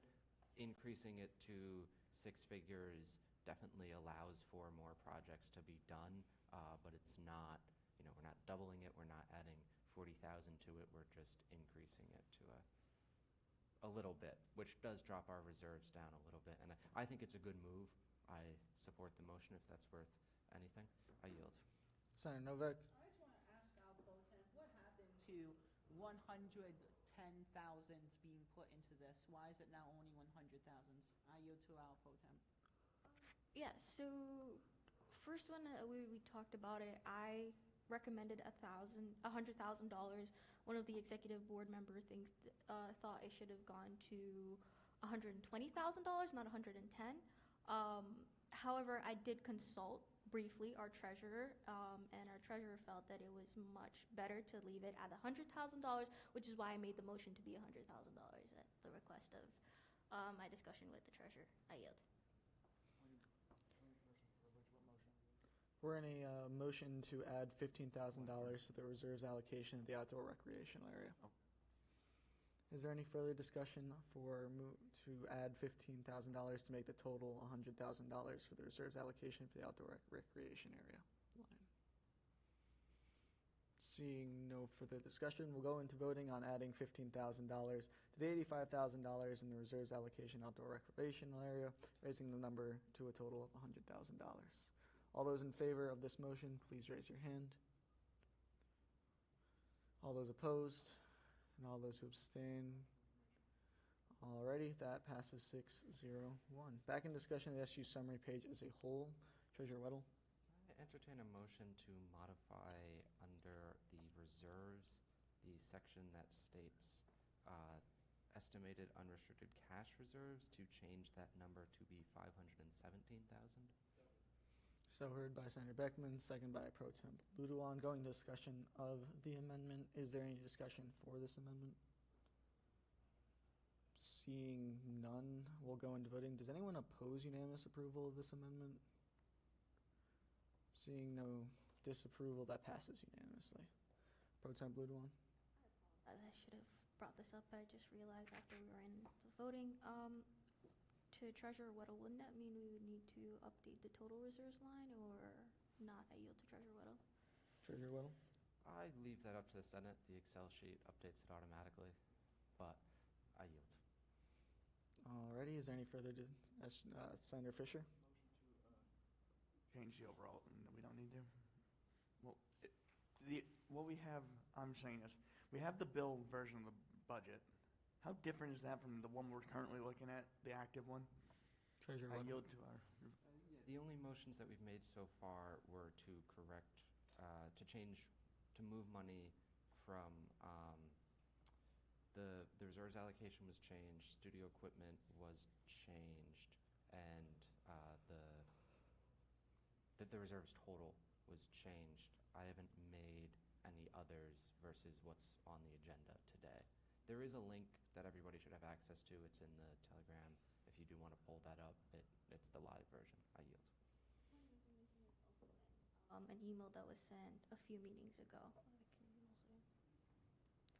Senator Novak. I just want to check to our advisors.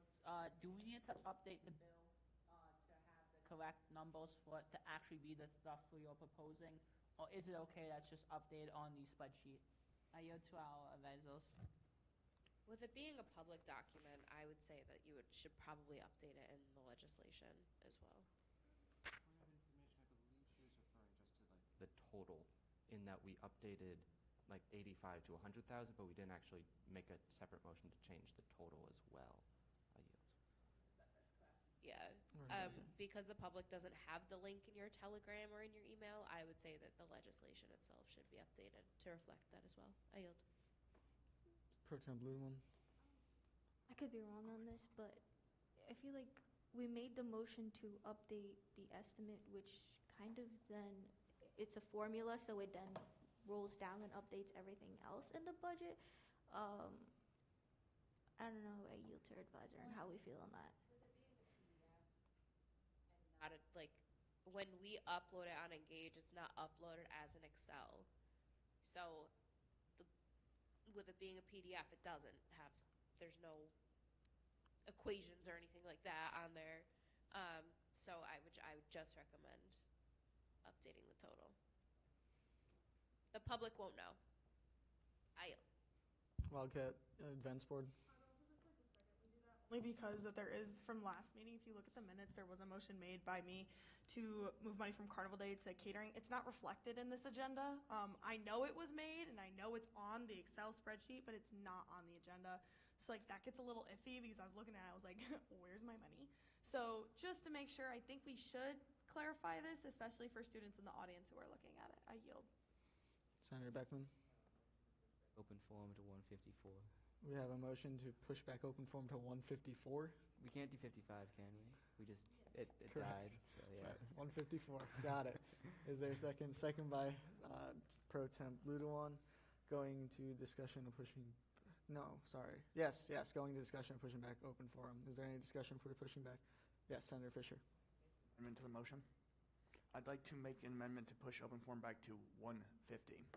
We have an amendment. Is there a second to the amendment? Sorry. Senator Novak, seconded.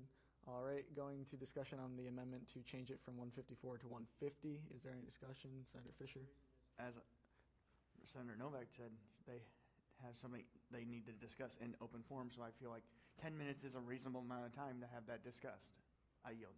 All right, is there any further? Yes, Wildcat Esports. My budget is still on the table, and somehow we're still stuck on reserves. So if we're willing to speed up discussion for everything, then I'm okay with it. Otherwise, I would just go against it. I yield. Thank you. All right. Is there any further discussion, Senator Novak? The thing I want to discuss, no offense, it's more important than the budget. It impacts students who are not part of SGU. The budget only impacts students who are part of SGU. I yield. Pro Temp Ludewan. Clarify a point. If the budget does not get passed, we don't have any SGU. And the SGU serves the students in the form of not only through web and the rest of our organizations, but all through CFB. You wouldn't have clubs if you don't have SGU. I'm going to just cut you off since the discussion should just be purely on the amendment from changing it from 54 to 50. Is there any discussion related to that 4-minute difference? Senator Fisher? I have a call to question. Is there a second? Seeing none, that motion dies. Is this a second? Okay, second by Senator Beckman. Now voting on the call to question. All those in favor of the call to question to the amendment of the call to open forum? All right, all those opposed and all those who abstain, that passes unanimously. Going to voting on amending from 54 to 50. All those in favor of dropping it to 150 instead of 154, please raise your hand. All those opposed and all those who abstain, that motion dies 2-5-0. All right, so now we're still on the motion to have open forum at 154. Is there any further discussion for pushing back open forum to 154? Seeing no further discussion, we'll go into voting. Yes, Senator Kopp? Oh, my bad. All those in favor of pushing back open forum to 154, please raise your hand. All those opposed and all those who abstain, that passes 5-2-0. Now we're back in discussion of the SU summary page. Pro Tem Ludewan. Total reserves to reflect the earlier amendments made. We have a motion to update the total reserves to reflect the previous motions made. Is there a second? Second by Senator Rose. Going into discussion, Senator Beckman. Propose an amendment that says this is just wording. I'm not going to get it right the first time, but everything has changed. We haven't updated anything on this. We should have everything changed. The motion could just say it's the same thing as the spreadsheet. However you want to word that, I yield. We have. She gets it. That's not a motion. Okay, that's not a motion. Yeah, no. Got you. Pro Tem Ludewan. I'd rescind my motion. The motion is rescinded. Pro Tem Ludewan. I'd like to motion to amend all the totals of the current budget to be reflective of the amendments made prior to this one. All right, second by Senator Fisher. Going to discussion on the amendment to have all changes made to the budget so far be reflected in the overall document. Is there any discussion for this? Seeing none, we'll go into voting. Does anyone not approve? Unanimous approval? Seeing no disapproval, that passes unanimously. Back into SGU summary as a whole. Is there any further discussion for the SGU summary page? Senator Fisher? Motion to move to esports. We have a motion to move back into esports discussion. Is there a second? Second by Senator Rose. Going to voting on ending discussion of SGU summary and going back into Wildcat esports. All those in favor of the motion, please raise your hand. All those opposed? And all those who abstain, that passes unanimously. We're now back in discussion of Wildcat esports. Well, now into discussion of Wildcat esports. Is there any discussion? Starting with Senator Fisher. Can I just, Wildcat esports, give a brief summary presentation of what the changes are, the major ones? I yield to Wildcat esports. So really quick, team managers got increased total stipends because we have two more teams. Tech support it's on the table for Thursday. I am hoping to create a new role for arena manager. Might want to ask for a change in the naming, but that's all there. General programming decreased a little bit because kind of on me, but I didn't use as much money in the fall, and so I had to rush it in the spring. But I do think we're planning for more programming, so I didn't want to cut next year's funding by too much. FragFest, I increased it because we're just still trying to improve FragFest. In addition, we're also potentially going to have to purchase our rental PCs, which is going to increase our costs a lot. So I don't know if we'll actually improve FragFest based off of 4,000, but we'll see. Publicity and promotions, we did reserves pool for jerseys because we didn't have enough funding, so we're just increasing the line so that we have enough. Decreased membership registration because based on the current numbers, we're able to register for 2 leagues without the extra 100. Gaming equipment, we decreased it because there's a new line for repairs, and so this is only for upgrades. And maintenance is for if like cleaning or stuff like that in the arena, like a carpet or something. That's for those types of things. We didn't really touch travel. Decreased coaching a little bit just to get a solid 3K. I had originally proposed an increase to like 4,500 or something, but to the earlier point, wanted to keep a balanced budget. So if anything, probably a reserves pool halfway through the semester. I yield. All right, just to kind of add on additional information, that Wildcat esports policy doesn't have a set amount of team managers, so pretty much however many they budget for is how many they can hire, just as a general point of information. Starting with Senator Novak. 12 points quickly.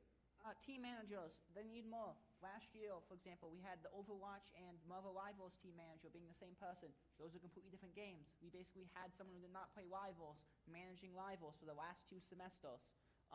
Along with that, also, the arena really needs a manager.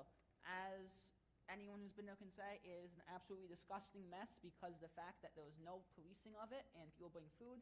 And also, as our advisors can probably say, because they can hear through the walls, the amount of inappropriate stuff that's said in the arena is kind of bad and kind of breaks a lot of policies. So we probably should have someone in there to make sure people stop saying the N-word. I yield. Is there any further discussion for Wildcat Esports?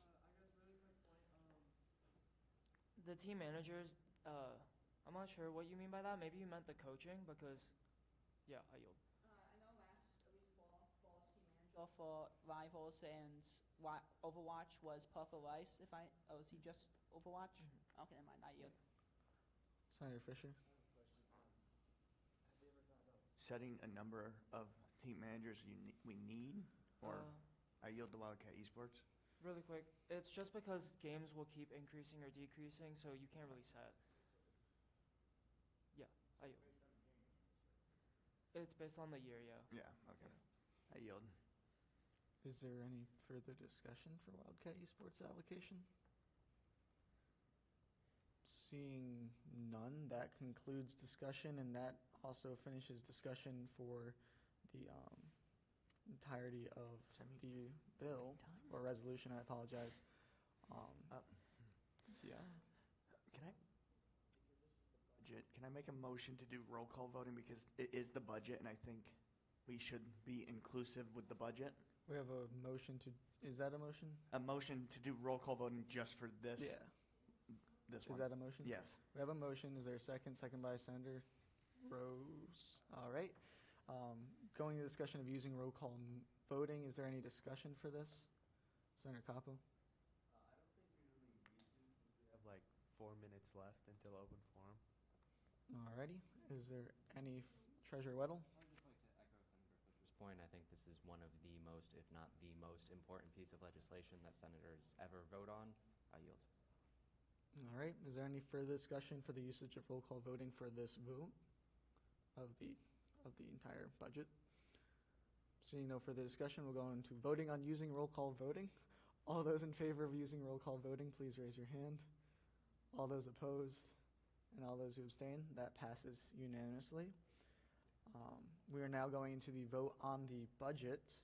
So starting with, the vote is to approve the entirety of the budget, which is resolution number 2526-2024. Senator Rose. Approve. Senator Khan. Senator Kopp. Yes. Please do thumbs up, thumbs down when we're voting. Thank you. Yeah, we're going to restart the vote. Just hold your thumb up nice and high. Senator Rose. Approve. Senator Khan. Senator Capo. Approve. Senator Beckman. Approve. Senator Novak. Approve. Senator Fisher. Pro Tem Bludwan. That passes unanimously. We are now moving on to bill number 2526-19. Pro Tem Bludwan.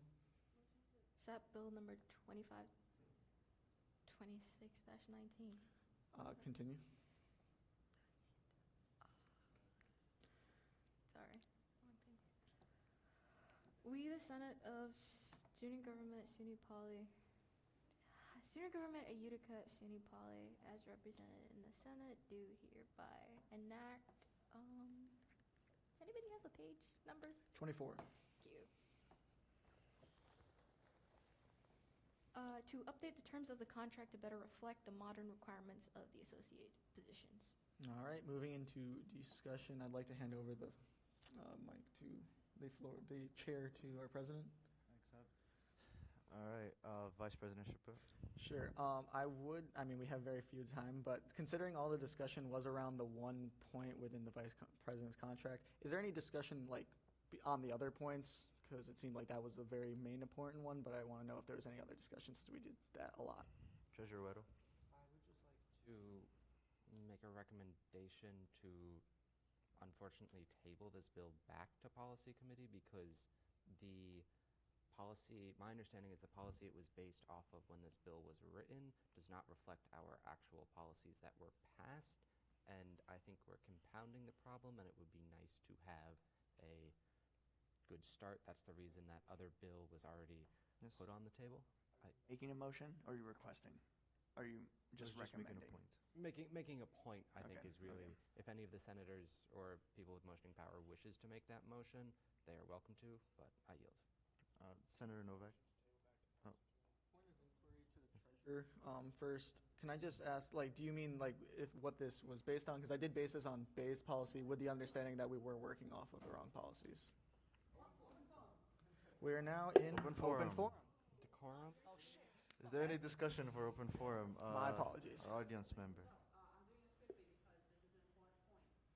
And I want all those senators to be here for this. Currently, under how the school is currently run, I'm not sure much SU can get into this.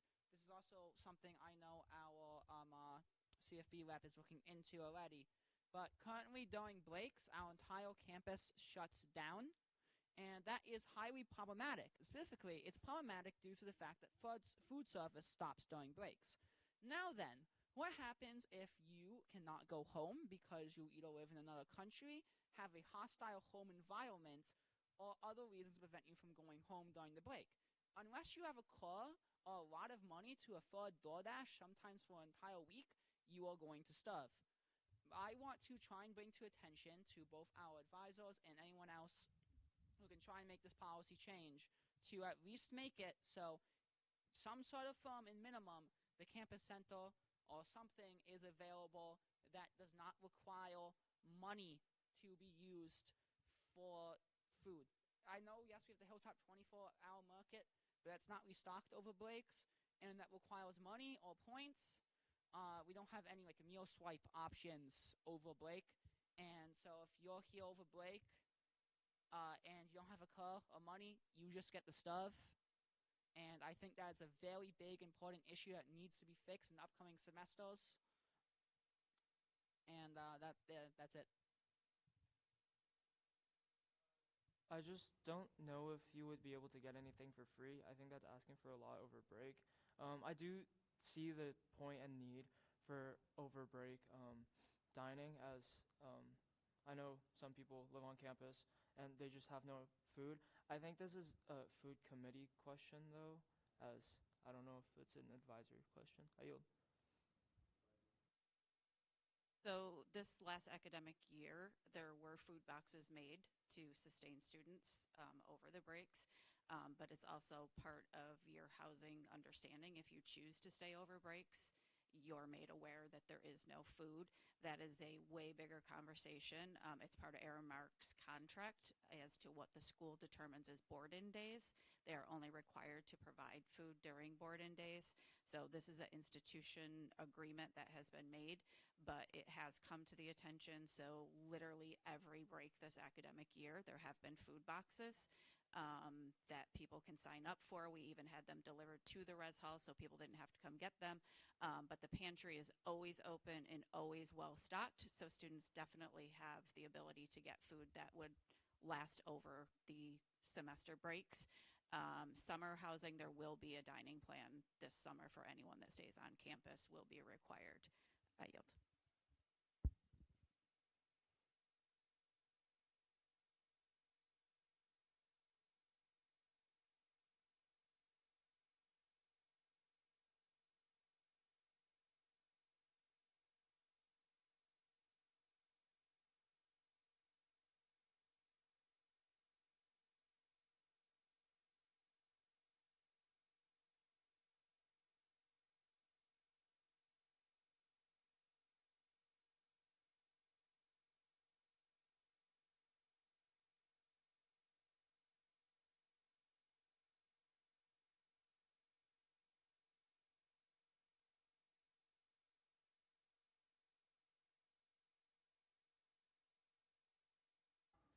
We've been having problems, I guess, with the pantry is closing for entire days recently.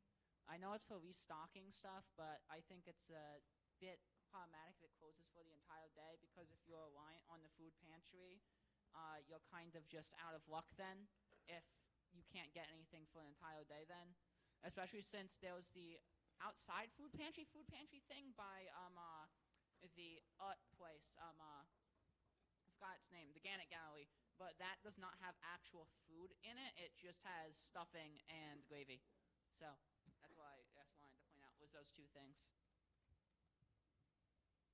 Any further discussion? Pro Temp Ludowan. We have a motion to adjourn. Do we have a second? Second by Senator Fisher. For those of you who approve of adjournment, please raise your hands. For those of you who disapprove, for those who abstain,